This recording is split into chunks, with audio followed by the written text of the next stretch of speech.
Hi, my name is Innes Watson. I've been a contemporary and traditional Scottish musician, writing, arranging, performing and teaching Scottish music for almost 20 years. Getting on a bit, I have suffered from mental illness most of my life, but I've only really been dealing with it since the age of 26. Being self-employed is one of the best and worst things that a human can do, in my opinion. Being your own boss has lots of advantages for someone in the creative industry. You get to set your own hours, although most of us are at work 18 hours of the day until we realise that it's no way to live a life. You have full control over what you do and what you don't do, so you can align your work-life balance with your politics, your human nature and your skill set.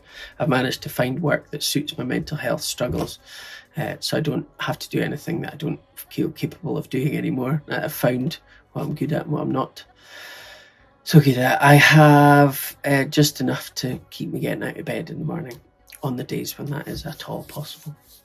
I've been battling depression since my late 20s, severe anxiety alongside, and have struggled with mild learning issues, not at all picked up by the 90s school system. I have real behavioural issues guided by spectral self-criticism and lack of self-worth. I only know I'm brilliant because other people have told me. I just can't admit it to myself. However, self-criticism is a big reason I continue to work on my craft at all and don't rest on my laurels, so it's not all bad. What I do to combat my mental health, self-worth and behavioural issues is I try to stay mindful.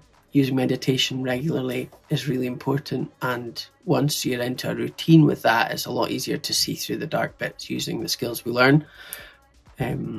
Routine is a hard thing to manage in a career in creativity, in the creative industries. They don't go hand in hand, but even the smallest thing like trying to go to bed and wake up at the same time, regardless of late nights, is tough but possible. For example, I like to shower every morning. It's not essential, but when I do, when I don't shower, I notice my mental health suffer. Drink lots of water. It's encouraged in primary schools quite heavily now, something I didn't really think about consciously until meditation and mindfulness, sipping and tasting water. Yes, it has a flavour. Go and check it out. Alcohol never helped me, so I don't drink more than the legal limit now. I'd like to say I gave up completely, but I didn't, and it's the single worst drug that a human can have. Even the fittest, most healthy, problem-free human, as if that exists, has trouble coping with a hangover. So why are we dealing with more than we can imagine on top of more than we can imagine? The same goes for drugs. Choose your battles. If you can avoid it, do. It won't come with you into your professional adult life. It's just not sustainable. Make the decision early, and you'll be dandy. Be kind to yourself. We all got here by dedicating time and energy to something with which we found joy. A lot of our huge achievements were in our developing years, and we shouldn't forget that. Every day as a creative professional is tough. You're living up to the superhuman child that you once were, but remember, it was you. Others helped you along the way, but you did the hard work. And you're part of a big world of awesome people, and we're all slogging away to be the best, but we're in it together, and it's okay to take turns at being the best, the boss, the manager, the audience, the therapist, the flake, the hungover, the teacher, the student, the human.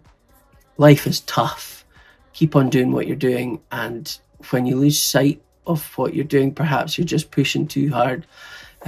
Ease off a little at that point and enjoy the life that you've created for yourself. Take opportunities whenever they come and give yourself time to recover, one step at a time.